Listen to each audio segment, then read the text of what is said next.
please hit that subscribe button. Hey everybody, better suited to win the Stanley Cup this season. If you are new to the channel, Washington Capitals, the Boston Bruins. Locked on and he scored! And we're live.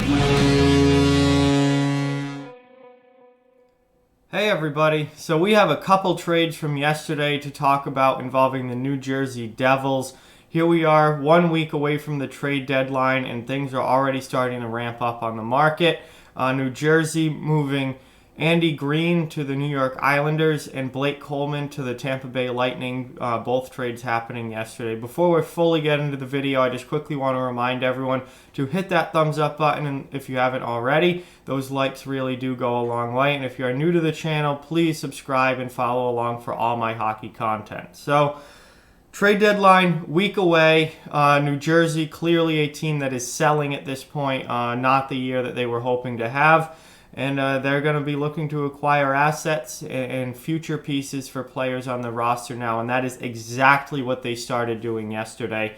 So we'll start with the first trade, Andy Greene to the New York Islanders in exchange for defenseman David Quenneville, who is a prospect, and a 2021 second-round pick. So this one, honestly, from a New Jersey standpoint, obviously in both of these trades, New Jersey's plan is to get prospects and draft picks and give up players off of their current roster.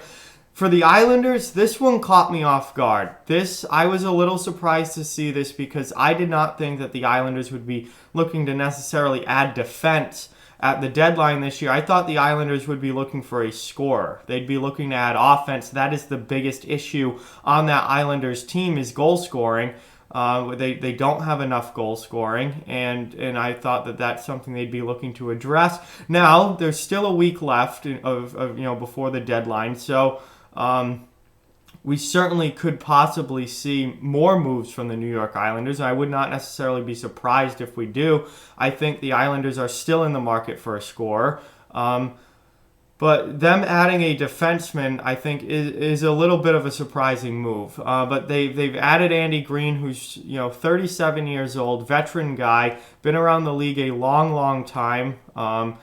He's got 11 points in 53 games this year, and he's actually a plus player. He's +1 this season on a team that really doesn't have a lot of plus players. So Greene is, kind of a stay-at-home defensive defenseman. He's not very big, 5'11", 190, but he's a veteran guy, been around the league a long time, plays well in his own end, and is going to help out the Islanders defensively. I'm just a little caught off guard that they would give up a second-round pick and a prospect for a 37-year-old defensive defenseman, which is not really an area that they necessarily need. But we'll see if it helps them going into the playoffs. Now, the prospect they gave up, David Quenneville, he's not like a high-end A-tier prospect. He spent pretty much all of last season in the ECHL, where he had 21 points in 55 games. And now this season he's split between the ECHL and the AHL. He's still 21 years old, defenseman, 5'8", 190 pounds, not a huge guy or anything, but decent defensive prospect, but 21, still on that line between the ECHL and the AHL, and definitely not like an A-tier prospect. That the Islanders gave up there. They're more of that B or C tier type prospect right now. So Devils get a little bit in return for Andy Greene, but you're not going to get a big haul for a 37-year-old defensive defenseman. I think the second-round pick is much more of the prize of that deal. Now moving on to the other trade, Blake Coleman to the Tampa Bay Lightning in exchange for Nolan Foote and a first-round draft pick that originally belonged to Vancouver. Vancouver traded it to Tampa Bay in the JT Miller deal. Now Tampa Bay has moved that pick to the Devils in exchange for Blake Coleman. This is a much bigger deal. So Blake Coleman, obviously a really, really good player. He's 28 years old, got 21 goals already this season, so he's over the 20-goal mark. We'll probably continue to add to that, have 25 or so this season. Coleman is a really, really good player, solid middle-of-the-lineup scorer, but this is a lot for the Lightning to give up for Blake Coleman. I feel like the Lightning did overpay a little bit here. Nolan Foote is a really, really solid prospect. He is a high-end prospect. He was a first-round pick in 2019 by Tampa Bay. He's playing in the WHL this season for the Kelowna Rockets, where in 26 games he's got 33 points. Last season with Kelowna, he had 63 points in 66 games, including 36 goals. He played for Canada at the World Juniors, had 5 points in 7 games for Canada. I mean, Nolan Foote is a big, physical power forward who can score. This is a solid get for the New Jersey Devils. Somebody who can come in and, he's only 19 years old. He's still in the WHL right now. But when he is NHL ready, I think he's going to be an impact power forward type player at the NHL level. And this is a huge get for New Jersey going forward. On top of it, they also get a first round pick. So this is essentially 2 first-round picks for Blake Coleman. I mean, Foote was a first-round pick, and now they get another draft pick in this deal. So this is essentially 2 first-round picks for Blake Coleman.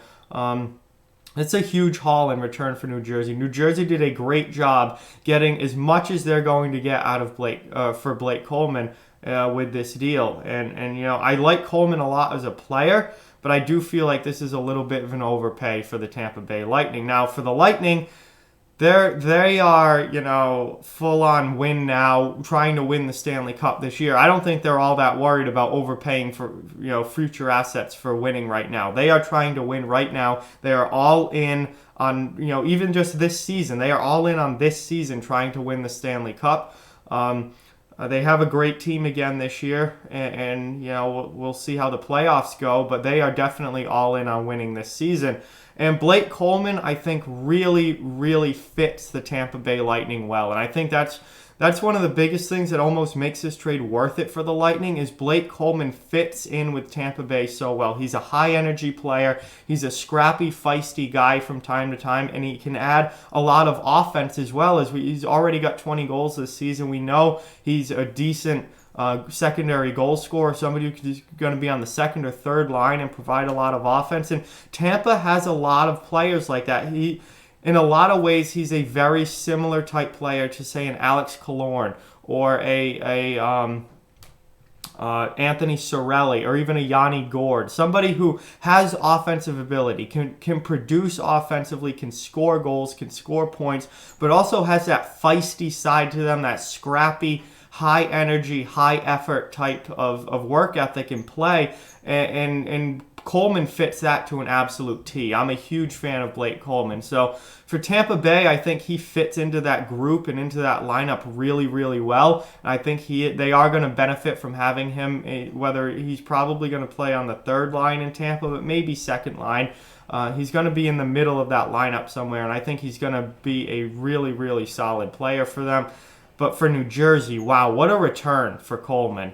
Basically, Nolan Foote, a high-end prospect, and a first-round pick. That is an A-plus return for the New Jersey Devils. So overall, the Devils are sellers, but so far I think they've done a quality job of selling and getting good returns for these players. They get a mid-level prospect, maybe not a great prospect in return for Andy Greene, but Andy Greene's 37 years old. They do get a second-round pick as well from the 2021 draft, so a second for Greene is not bad at all, and they get a huge return for Blake Coleman. This is a solid start to the selling period if you're the New Jersey Devils, to say the least. And for the Islanders, that deal caught me a little bit off guard. I didn't necessarily see them going after defense, but maybe they're not done at the deadline. Maybe they're going to go after scoring as well. I think the Islanders need to add some scoring here heading into the playoffs if they're going to make a deep run. And then for Tampa Bay, they get Blake Coleman, who I think is going to be, a really solid player for them, fits into that lineup really well, is the kind of player that Tampa Bay likes a lot. But I do think they overpaid a little bit, and New Jersey got a huge return for Blake Coleman. So with that, like, comment, share, subscribe, follow on social media. All those links are down in the description below. If you'd like to further support the channel, the links to our Patreon and merchandise store are down in the description as well. Keep spreading the word about this channel. Let's keep this thing growing. Thank you very much for watching. Hope you enjoyed the video, and I'll talk to you guys very soon.